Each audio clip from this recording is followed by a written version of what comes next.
Los empiristas o filósofos de la experiencia más importantes fueron Locke, Berkeley y Hume, y los tres eran británicos. Los racionalistas dominantes en el siglo XVII eran los franceses Descartes, el holandés Spinoza y el alemán Leibniz. Por ello solemos distinguir entre el empirismo británico y el racionalismo continental, en el cual nos vamos a concentrar. Nació en Edimburgo el 7 de mayo de 1711 y murió el 25 de agosto en Ibidem de 1776. Fue un filósofo, economista, sociólogo e historiador escocés y constituye una de las figuras más importantes de la filosofía occidental y de la Ilustración escocesa. Hume también propuso una teoría de la inflación.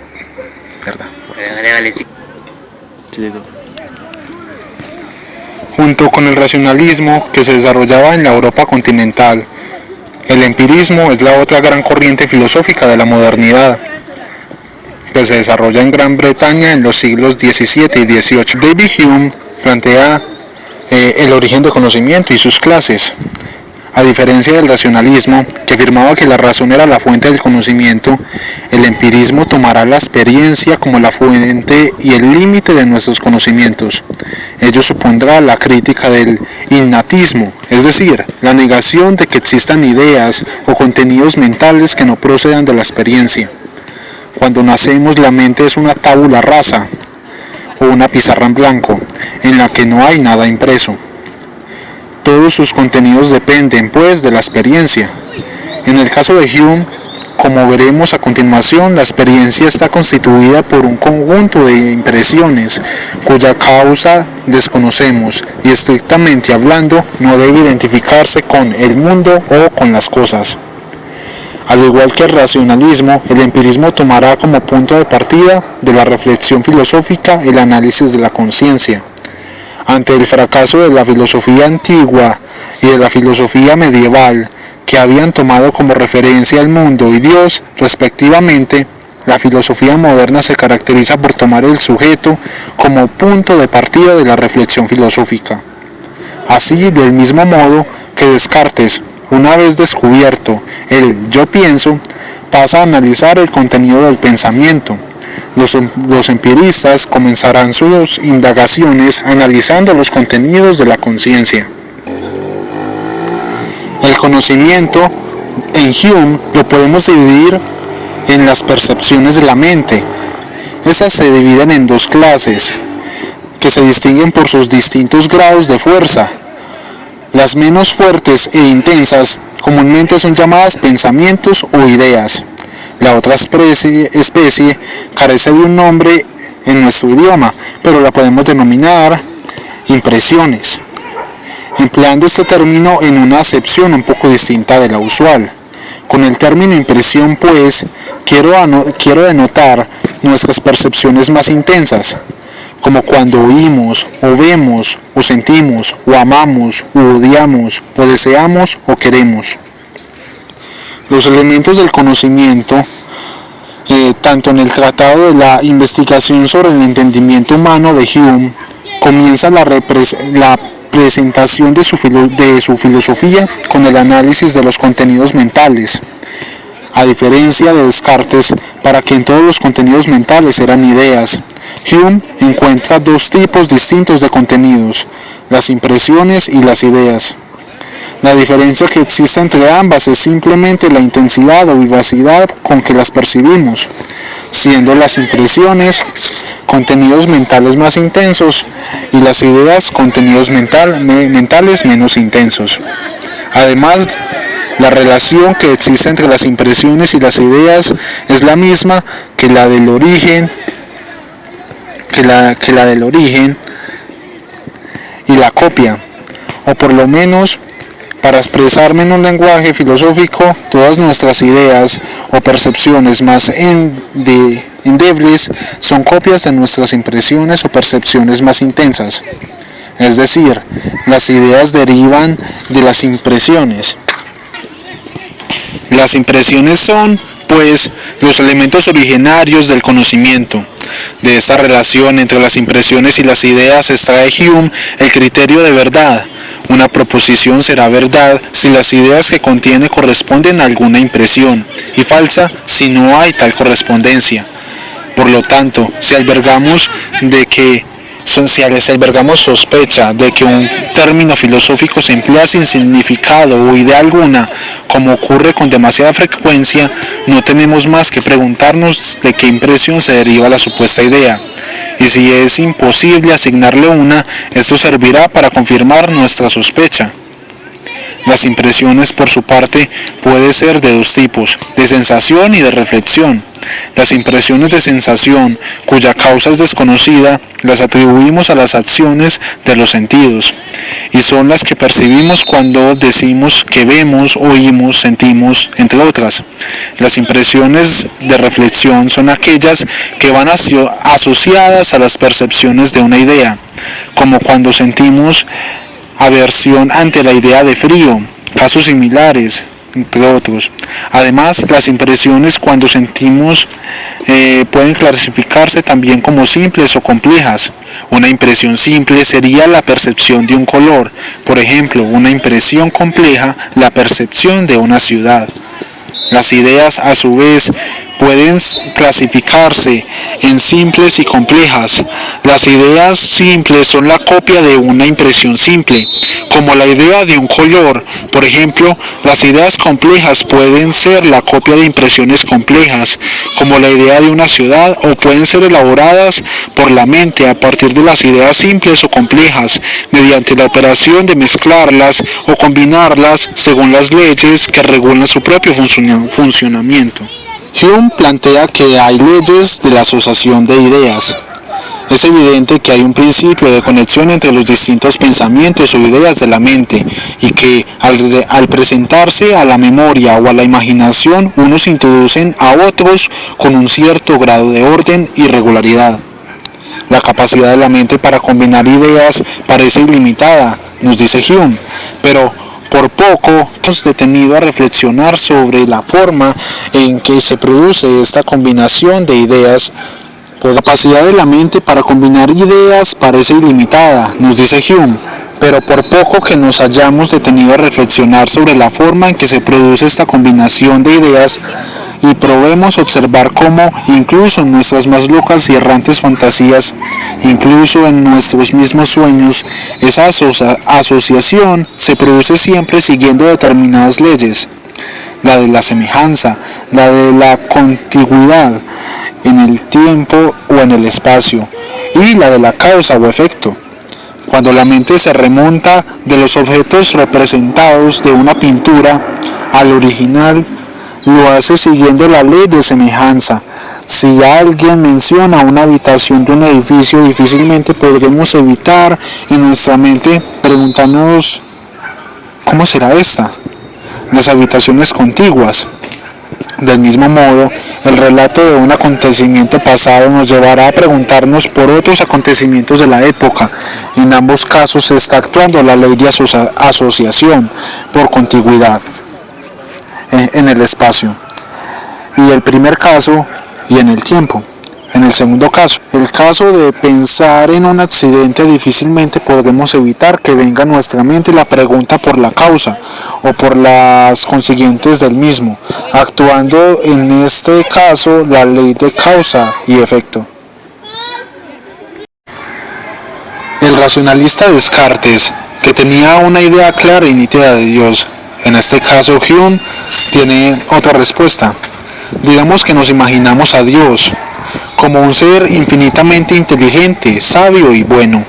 Tenemos pues una idea compuesta que consta de algo infinitamente inteligente, algo infinitamente sabio y algo infinitamente bueno. Si nunca hubiéramos conocido la inteligencia, la sabiduría y la bondad, nunca podríamos haber tenido tal concepto de Dios. Quizás también este es nuestra idea de Dios, el que sea un Padre severo pero justo, es decir, una idea compuesta por Padre severo y justo.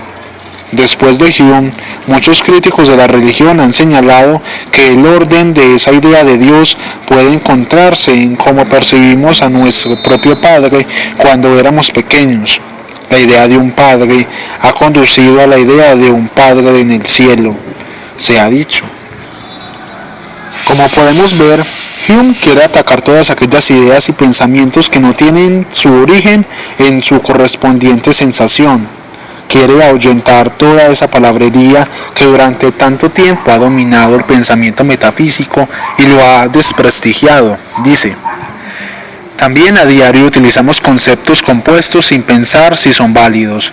Esto se refiere, por ejemplo, a la idea de un yo o de un núcleo de personalidad, pues esta idea constituía la mismísima base de la filosofía de Descartes, la clara y nítida idea sobre la que estaba edificada toda su filosofía. Referirnos a el concepto de yo, es una idea compuesta. Y si tengo una impresión compuesta, corresponde a mi propio yo. No soy la misma.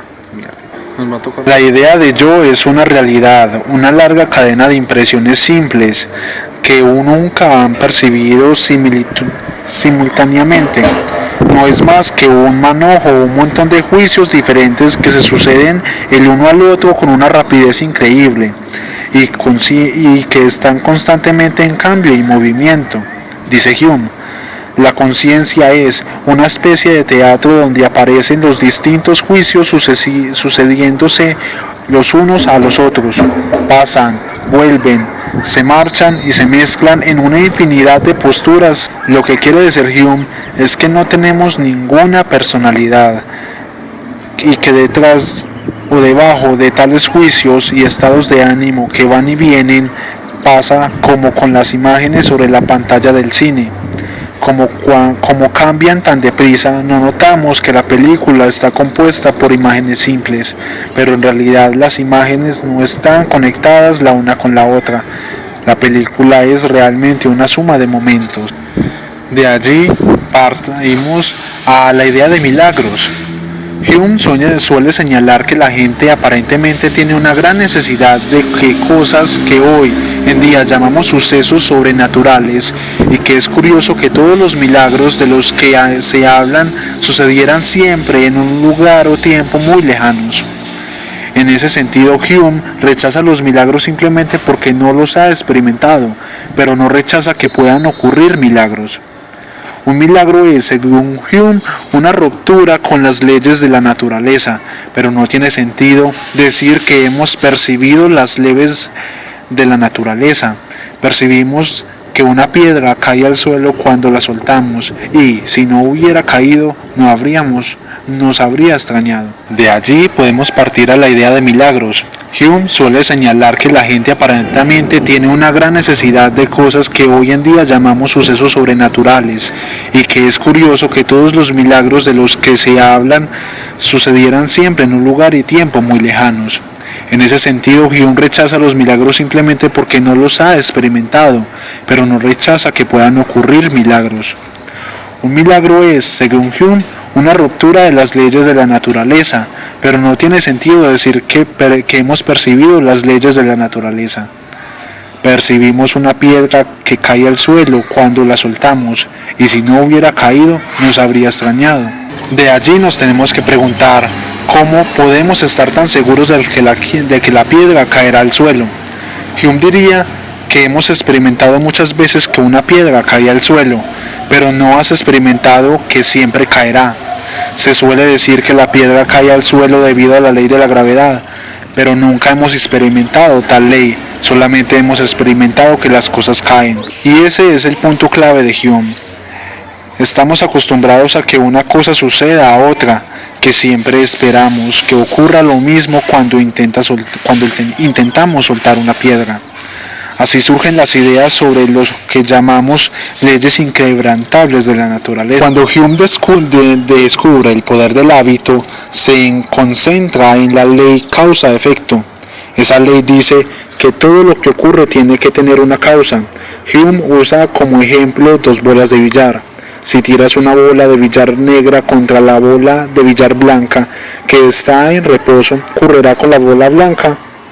la bola negra tocará la blanca comenzará a moverse. En este caso se suelen decir que el golpe de la bola negra es la causa de que la bola blanca se ponga en marcha, pero hay que recordar que solo tenemos derecho a expresar algo con seguridad si lo hemos percibido. Hume dice que lo único que hemos percibido es que la bola negra toca la blanca y que a continuación la bola blanca empieza a rodar sobre la mesa. No has recibido la causa en sí de que la bola blanca empiece a rodar. Has percibido que un suceso sigue al otro en el tiempo, pero no has percibido que el segundo suceso ocurrirá a causa del primero.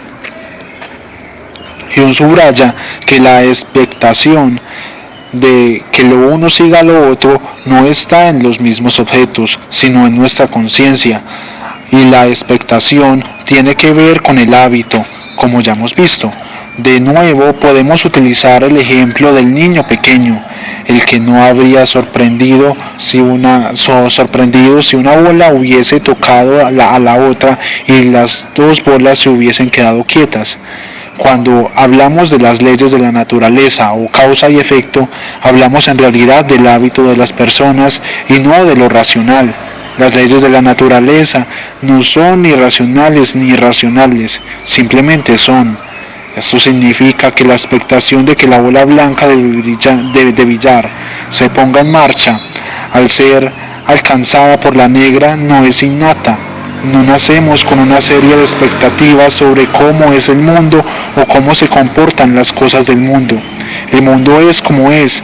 Esto es algo que vamos percibiendo poco a poco. Hume no niega que haya leyes inquebrantables de la naturaleza, pero debido a que no somos capaces de percibir las leyes en la naturaleza en sí, corremos el riesgo de caer en conclusiones demasiado rápidamente. En cuanto a la relación entre causa y efecto, puede que muchos piensen que el relámpago es la causa del trueno, por el que el trueno siempre viene después del relámpago. Este ejemplo no es muy distinto al de las bolas de billar, pero es en realidad así. Es el relámpago la causa del trueno. Tanto el relámpago como el trueno se producen debido a una descarga eléctrica. Aunque siempre percibimos que el trueno llega después del relámpago, no significa que el relámpago sea causa del trueno. En realidad hay un tercer factor que lo desencadena. Un empirista de nuestro siglo, Bertrand Russell, ha dado un ejemplo muy grotesco. Un pollito que todos los días percibe que el encargado de las gallinas cruza el patio acabará por sacar la conclusión de que hay una relación causal entre el hecho de que el encargado cruce el patio y que la comida llegue al plato. Y si un día no dan de comer al pollito, ese día el encargado cruzará el patio y degollará al pollito. El que algo se suceda en el tiempo no significa necesariamente que se trate de una relación causa-efecto. Una de las misiones principales de los filósofos es la de advertir a la gente que no saque conclusiones demasiado precipitadamente. De hecho, algunas de estas han dado origen a muchas formas de superstición. También en lo que se refiere a la ética y a la moral, Hume se rebeló contra el pensamiento racionalista. Los racionalistas habían opinado que es inherente a la razón del hombre el saber distinguir entre el bien y el mal. Esta idea del llamado derecho natural está presente en muchos filósofos desde Sócrates hasta Locke. Según Hume, todo el mundo tiene cierto sentimiento hacia el bien de los demás. Tenemos la capacidad de mostrar compasión, pero todo esto no tiene nada que ver con la razón.